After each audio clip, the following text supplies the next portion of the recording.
आज की कहानी है, हर रोज नया सीखना ही एक नया जीवन है। एक बार स्वामी रामतीर्थ जापान जा रहे थे। वे जिस जहाज में बैठे थे उसी में एक 90 वर्ष से भी ऊपर की आयु वाले एक जापानी सज्जन थे। कमजोर इतने कि उनके हाथ पैर भी कांप रहे थे। उनसे स्वामी जी का परिचय हो गया। एक दिन उन्होंने चश्मा चढ़ाकर चीनी भाषा के किसी पाठ को दोहराने के विचार से कुछ लिखना चाहा, लेकिन लिखते समय हाथों का कंपन और नेत्रों की कमजोरी उन्हें परेशान कर रही थी। स्वामी रामतीर्थ ने आश्चर्य से पूछा, इतनी तन्मयता से आप क्या कर रहे हैं बाबा? चीनी भाषा को सीखने की इच्छा से नकल कर रहा हूं, जिससे चीनी लिखने की आदत बनी रहे। वे वृद्ध बोले, पर बाबा मैंने तो सुना है कि चीनी भाषा अन्य भाषाओं की अपेक्षा कठिन है।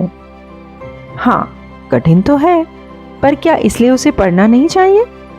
स्वामी जी ने फिर से कहा, बाबा इसे सीखने में तो कई वर्ष लग जाएंगे और आपका स्वास्थ्य तो आपका साथ नहीं दे रहा।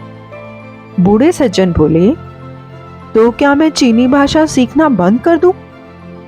नहीं, ऐसा परामर्श तो मैं नहीं दे सकता, परंतु मैं ये कहना चाहता हूँ कि आप सब किस पे बल पर कर रहे हैं? उन्होंने कागज को दूर रखते हुए कहा, जब तक मैं जिंदा हूँ तब तक कुछ न कुछ नया सीखते रहने की मेरी इच्छा है। यदि नया सीखना ही जीवन का लक्ष्य नहीं रहा तो जीना ही बेकार है। पर आपकी अवस्था सीखने के लिए शायद उपयुक्त नहीं है। अरे जीवन और क्या है? जीवन तो एक अखंड प्रवाह है जो चलता रहता है। निरंतर प्रगतिशील जीवन में नया ज्ञान, नया विज्ञान और नया चिंतन। यदि सीखने को सुलभ ना हो और सीखने को सुलभ हो जाए, दोनों ही बातों में अंतर है, तो हमें उससे छोड़ना नहीं चाहिए।